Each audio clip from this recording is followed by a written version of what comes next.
माणसाचा जन्म होतो त्या क्षणी पहिला श्वास घेतला जातो आणि त्याच क्षणी घरात कुणीतरी कुजबुजतं, सटवी बसली असेल. आता याचं नशीब लिहिलं गेलं. पण खरंच त्या लहानशा बाळाच्या शेजारी बसून कोणी अदृश्य शक्ती त्याचं संपूर्ण आयुष्य लिहित असते का? तुमचं आयुष्य कसं असणार आहे? तुम्ही सुखी राहाल की दुःखी? तुम्हाला पैसा मिळेल की संघर्ष? तुमचं लग्न यशस्वी होईल की तुटेल? तुम्ही मोठे व्हाल की आयुष्यभर झगडत राहाल? हे सर्व तुम्ही जन्म घेतल्या त्या क्षणीच ठरलेलं असतं का? हा प्रश्न फक्त तुमचाच नाही. हा प्रश्न हजारो वर्षांपासून माणसाच्या मनाला छळतो आहे. काही लोक जन्मताच ऐश्वर्यात वाढतात, तर काहींना जन्मताच उपासमार, अपमान आणि वेदना मिळतात. काही लोक कष्ट न करता यशस्वी होतात, तर काही लोक आयुष्यभर मेहनत करूनही रिकामेच राहतात. हे सगळं योगायोग आहे का, की यामागे एखादं अदृश्य नियमबद्ध सत्य आहे? आजचा हा व्हिडिओ मनोरंजनासाठी नाही, तो डोळे उघडण्यासाठी आहे. कारण आज आपण बोलणार आहोत गरुड पुराणात सांगितलेल्या त्या सत्याबद्दल जे बहुतेक लोक ऐकायलाच घाबरतात. गरुड पुराण, जो मृत्यू, आत्मा, यमलोक आणि कर्मफळ याबद्दल कोणतीही भीती न ठेवता सरळ आणि कठोर सत्य सांगतो. तोच गरुड पुराण आज आपल्याला उत्तर देतो. सटवी खरंच भाग्य लिहिते का? जन्माआधी आत्म्याला आपलं आयुष्य माहीत असतं का? आपण आज जे भोगतो आहोत ते मागील जन्माचं फळ आहे का? आणि सर्वात महत्त्वाचं, भाग्य बदलता येतं का? हा व्हिडिओ शेवटपर्यंत पहा, कारण शेवटी सांगितलेली गोष्ट तुमच्या आयुष्याबद्दलचा संपूर्ण दृष्टिकोन बदलून टाकेल. आणि हो, हा व्हिडिओ पाहताना तुमचं स्वतःचं आयुष्य, तुमचे संघर्ष, तुमचं दुःख तुमच्या डोळ्यांसमोर उभं राहिल्याशिवाय राहणार नाही. तर चला, आज गरुड पुराणाच्या प्रकाशात जाणून घेऊया, माणसाचा जन्म होताच खरंच भाग्य लिहिलं जातं का, की माणूस स्वतःच आपल्या आयुष्याचा लेखक असतो? 1. आत्मा म्हणजे काय? गरुड पुराणातील प्रथम सत्य गरुड पुराण स्पष्ट सांगतं, माणूस शरीर नाही, तो आत्मा आहे. हे सत्य समजल्याशिवाय जन्म, भाग्य, दुःख किंवा सुख काहीच समजणार नाही. गरुड पुराणानुसार शरीर हे केवळ एक वस्त्र आहे. जसं जुने कपडे काढून नवे कपडे परिधान केले जातात, तसाच आत्मा एक देह सोडून दुसऱ्या देहात प्रवेश करतो. शरीर जन्मतं म्हणजे आत्मा तयार होतो असं नाही. आत्मा आधीपासूनच अस्तित्वात असतो. तो अनादी, अनंत आणि अविनाशी आहे. गरुड पुराणात म्हटलं आहे, जो जन्माला येतो तो मरतो, पण जो जाणारा आहे तो कधीच नष्ट होत नाही. माणूस चुकून शरीरालाच स्वतः मानतो. तो म्हणतो, मी सुखी आहे, मी दुःखी आहे. पण खरं तर सुख दुःख हे शरीर आणि मनाला भोगावे लागतात. आत्मा फक्त साक्षी असतो. आत्म्याचं एक महत्त्वाचं वैशिष्ट्य गरुड पुराणात सांगितलं आहे. आत्मा कर्म विसरत नाही. प्रत्येक कृती, प्रत्येक वाईट विचार, प्रत्येक अन्याय, प्रत्येक दया हे सगळं आत्म्यावर कोरलं जातं.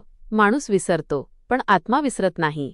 म्हणूनच एका जन्मात न समजणारी वेदना दुसऱ्या जन्मात दुःख बनून समोर येते. गरुड पुराणात आत्म्याची तुलना प्रवाशाशी केली आहे. हा प्रवासी एका देहात काही काळ थांबतो, अनुभव घेतो, कर्म करतो आणि निघून जातो. पण प्रवासाच्या पिशवीत तो काय घेऊन जातो? तो घेऊन जातो कर्म. चांगलं कर्म असेल तर पुढचा प्रवास सुखाचा, वाईट कर्म असेल तर पुढचा प्रवास कष्टाचा. म्हणून गरुड पुराण सांगतं, जन्म हा बक्षीस नाही, तो संधी आहे. आणि जीवन हा शिक्षा नाही, तो परीक्षा आहे. जो माणूस स्वतःला आत्मा समजून जगतो, तो आयुष्याकडे वेगळ्या नजरेने पाहतो. त्याला दुःख त्रास देत नाही आणि सुख गर्वात टाकत नाही. आणि जो माणूस फक्त शरीर बनून जगतो, तो प्रत्येक वेदनेत कोसळतो आणि प्रत्येक सुखात अडकतो. याच सत्यामुळे गरुड पुराण सांगतं, आयुष्य बदलायचं असेल तर आधी आत्मा समजून घ्या. कारण आत्मा समजला की भाग्याचं रहस्य आपोआप उघडत जातं. 2. जन्मापूर्वी आत्मा काय ठरवतो? गरुड पुराणातील गूढ रहस्य गरुड पुराण सांगतं, माणसाचा जन्म हा अपघात नाही. तो केवळ योगायोगही नाही, तो एक नियोजित प्रवास आहे. आत्मा जेव्हा एका देहाचा त्याग करतो, तेव्हा त्याचा प्रवास संपत नाही. मृत्यूनंतर आत्मा यमलोकाच्या मार्गाने जातो आणि तिथे त्याच्या कर्मांचा लेखाजोखा पाहिला जातो. गरुड पुराणात वर्णन आहे की आत्मा जेव्हा यमराजासमोर उभा राहतो, तेव्हा त्याच्यावर दोषारोप होत नाहीत. तिथे फक्त सत्य उघड केलं जातं. प्रत्येक आत्म्याचं जीवन एका पुस्तकासारखं असतं. त्या पुस्तकात त्याने केलेल्या कर्मांची नोंद असते. सत्य, असत्य, दया, क्रूरता, सेवा, अन्याय, अहंकार, करुणा या कर्मांच्या आधारे आत्म्याला पुढील जन्माचा मार्ग दाखवला जातो. गरुड पुराण स्पष्ट सांगतं, पुढचा जन्म ठरवताना आत्म्याला विचारलं जात नाही, कर्मच निर्णय घेतात. कोणत्या घरात जन्म घ्यायचा, आईवडील कसे असणार, घरात प्रेम मिळणार की उपेक्षा, समृद्धी मिळणार की संघर्ष, आरोग्य मिळणार की आजार, हे सगळं मागील कर्मांच्या आधारावर आधीच ठरलेलं असतं. म्हणूनच काही आत्मे सुखाच्या घरात जन्म घेतात, तर काही आत्मे संघर्षाच्या चिखलात उतरतात. गरुड पुराण एक कठोर सत्य सांगतं, जन्माची परिस्थिती आत्म्याच्या पात्रतेवर ठरते. जो आत्मा इतरांना वेदना देऊन जगला, तो स्वतः वेदना भोगण्यासाठी येतो, आणि जो आत्मा इतरांना आधार देऊन जगला तो आधार मिळवण्यासाठी जन्म येतो. मात्र इथे एक महत्त्वाचा मुद्दा आहे. गरुड पुराण सांगतं, जन्माआधी आत्म्याला पुढचं संपूर्ण आयुष्य दाखवलं जात नाही. त्याला फक्त भोगायचं कर्म सांगितलं जातं. कधी किती दुःख, कधी किती सुख, कुठल्या टप्प्यावर कसली परीक्षा, हे ठरलेलं असतं. पण आत्म्याला स्वतंत्र निवडही दिलेली असते.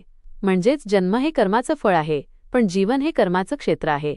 याच कारणामुळे गरुड पुराण सांगतं, कोणाचं आयुष्य पाहून त्याचा न्याय करू नका, कारण तुम्हाला त्याच्या आत्म्याचा प्रवास माहीत नसतो. आणि हाच अध्याय आपल्याला समजावतो की सटवी भाग्य लिहित नाही, आत्म्याचं कर्मच जन्माची दिशा ठरवतं. 3. सटवी खरंच भाग्य लिहिते का? लोककथा आणि गरुड पुराणातील सत्य. माणसाचा जन्म झाला की घरात एक वाक्य नक्की ऐकू येतं, सटवी बसली असेल, आता याचं नशीब लिहिलं गेलं. शेकडो वर्षांपासून ही श्रद्धा लोकांच्या मनात खोलवर रुजलेली आहे. पण गरुड पुराण या विषयावर काय सांगतं? सर्वात आधी एक सत्य समजून घ्या. गरुड पुराणात सटवी नावाच्या कोणत्याही देवीचा उल्लेख नाही. मग प्रश्न उभा राहतो, सटवी ही संकल्पना आली कुठून? सटवी म्हणजे एखादी वेगळी देवता नाही, किंवा जन्मावेळी बसून पेनाने आयुष्य लिहिणारी शक्ती नाही. गरुड पुराणानुसार जन्माच्या क्षणी जे घडतं त्याला लोकांनी सटवी असं नाव दिलं. खरं तर जन्माच्या वेळी आत्म्यावर आधीच कोरलेलं कर्मफळ सक्रिय होतं. लोकांनी या अदृश्य कर्मरेषेला एक रूप दिलं आणि तिला नाव दिलं सटवी. म्हणजेच सटवी भाग्य लिहित नाही, सटवी म्हणजे आधीच लिहिलेल्या कर्मांची सुरुवात. गरुड पुराण सांगतं, जन्म म्हणजे नवीन लेखन नाही, तो जुन्या लेखाचा पुढचा अध्याय आहे. माणसाला असं वाटतं की सटवीनं सगळं ठरवलं, म्हणून तो स्वतःची जबाबदारी दैवावर टाकतो. पण गरुड पुराण हा विचार थेट फेटाळतो. कारण जर सगळं सटवीनंच लिहिलं असतं तर कर्म करण्याला काहीच अर्थ उरला नसता. गरुड पुराणात स्पष्ट सांगितलं आहे, कर्म केल्याशिवाय फळ मिळत नाही आणि कर्म बदलल्याशिवाय भविष्य बदलत नाही. सटवी ही संकल्पना माणसाला शांत करण्यासाठी उपयुक्त ठरली, पण तिने एक धोका निर्माण केला. सगळं ठरलेलं आहे हा गैरसमज. गरुड पुराण सांगतं, जन्मावेळी जे मिळतं ते मागील कर्माचं फळ आहे, पण आयुष्यभर जे घडतं ते सध्याच्या कर्मावर अवलंबून असतं.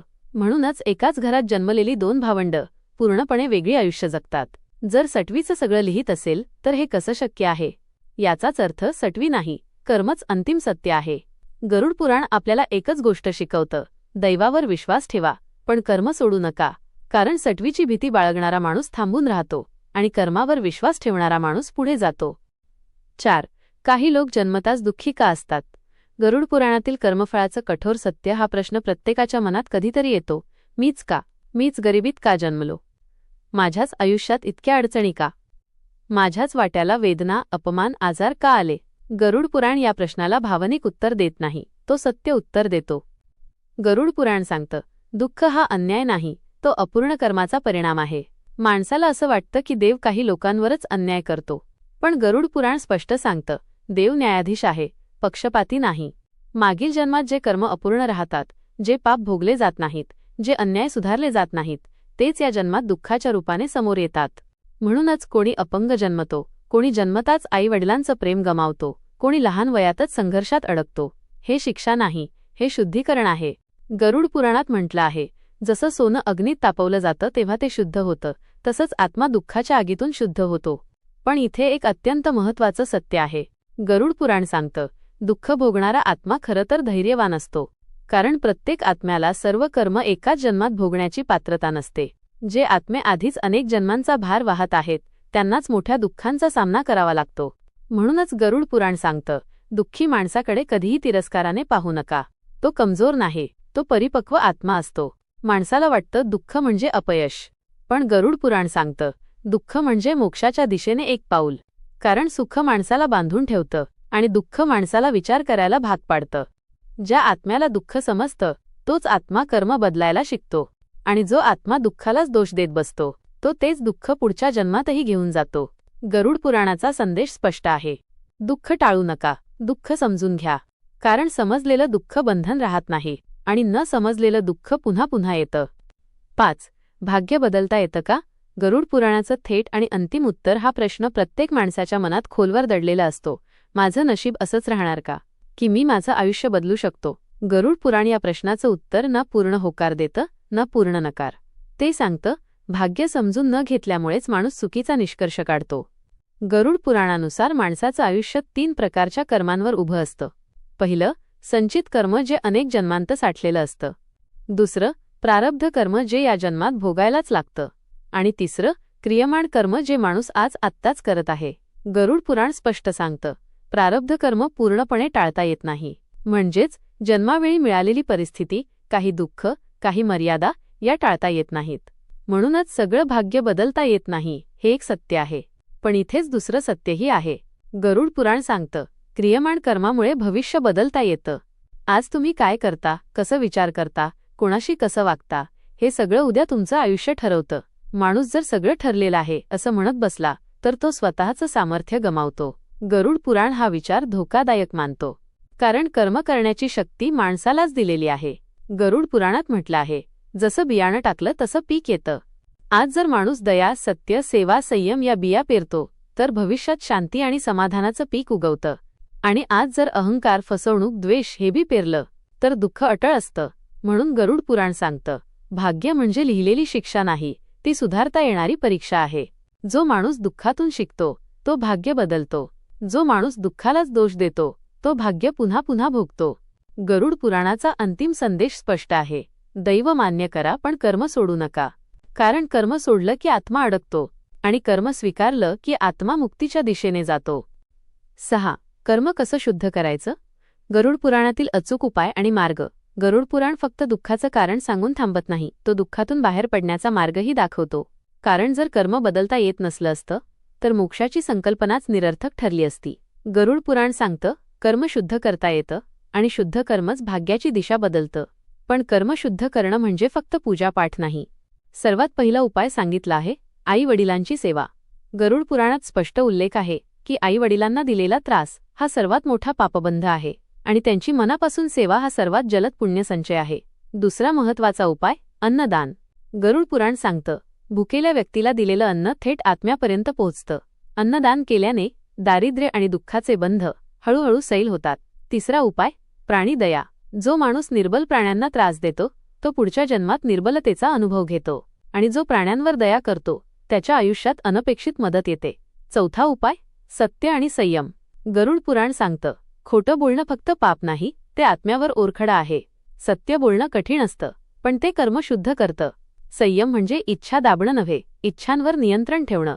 पाचवा आणि सर्वात सूक्ष्म उपाय, अहंकाराचा त्याग. गरुड पुराणानुसार अहंकार हा सर्वात मोठा कर्मबंध आहे.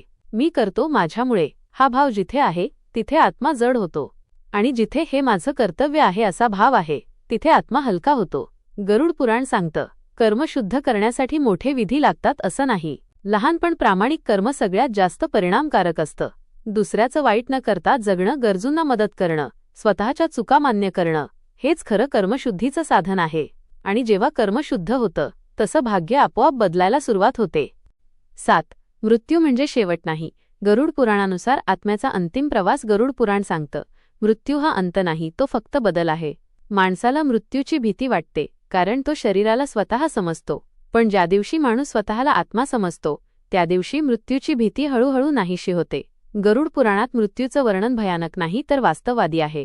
मृत्यूच्या क्षणी शरीर थांबतं पण आत्मा जागा असतो. त्यावेळी आत्म्याला वेदना शरीरामुळे होतात, मृत्यूमुळे नाही. मृत्यूनंतर आत्मा थेट मुक्त होत नाही, तो एका सूक्ष्म प्रवासाला निघतो. गरुड पुराण सांगतं, मृत्यूनंतर आत्मा यमदूतांच्या मार्गाने यमलोकाकडे नेला जातो. तिथे आत्म्याला छळलं जात नाही तर त्याचं आयुष्य दाखवलं जातं. त्याने केलेली चांगली कर्म, त्याने केलेली चूक, त्याने दिलेली वेदना आणि त्याला मिळालेलं दुःख सगळं स्पष्टपणे समोर येतं. आणि तेव्हा आत्म्याला एक गोष्ट कळते, आपण जे भोगतो ते स्वतःचं निर्माण केलेलं असतं. गरुड पुराणात म्हटलं आहे, मृत्यूच्या वेळी संपत्ती सोबत जात नाही, नातेसंबंध जात नाहीत, नाव, प्रतिष्ठा, पद काहीच जात नाही. सोबत जातं फक्त आणि फक्त कर्म. ज्या आत्म्याने आयुष्यभर दुसऱ्यांना त्रास दिला तो मृत्यूनंतरही अस्वस्थ राहतो आणि ज्या आत्म्याने दया, सत्य आणि सेवा केली तो मृत्यूनंतरही शांत असतो. म्हणून गरुड पुराण सांगतं, मृत्यूची तयारी मरणाच्या दिवशी करायची नसते, ती रोजच्या जीवनात करायची असते. शेवटी तुमच्यासाठी एक प्रश्न. आता हा प्रश्न फक्त ऐकण्यासाठी नाही, तो स्वतःला विचारण्यासाठी आहे. जर आजच तुमचा मृत्यू आला तर तुमचा आत्मा शांत असेल का? तुम्ही आज जे जगत आहात ते केवळ शरीरासाठी आहे का, की आत्म्यासाठीही काही करता? लक्षात ठेवा, गरुड पुराण भीती दाखवत नाही, तो जाग करतो. कारण ज्याने आयुष्य समजून घेतलं त्याला मृत्यू घाबरवत नाही. तुम्हाला काय वाटतं, भाग्य जास्त प्रभावी आहे की कर्म? कमेंटमध्ये नक्की लिहा. श्री स्वामी समर्थ आणि तुमचं मत सांगा. आणि हो, पुढचा व्हिडिओ चुकवू नका, कारण पुढे आपण पाहणार आहोत गर्भात असताना आत्म्याला मागील जन्म आठवतो का? तो व्हिडिओ खूप काही बदलून टाकेल. श्री स्वामी समर्थ. जय जय स्वामी समर्थ. धन्यवाद.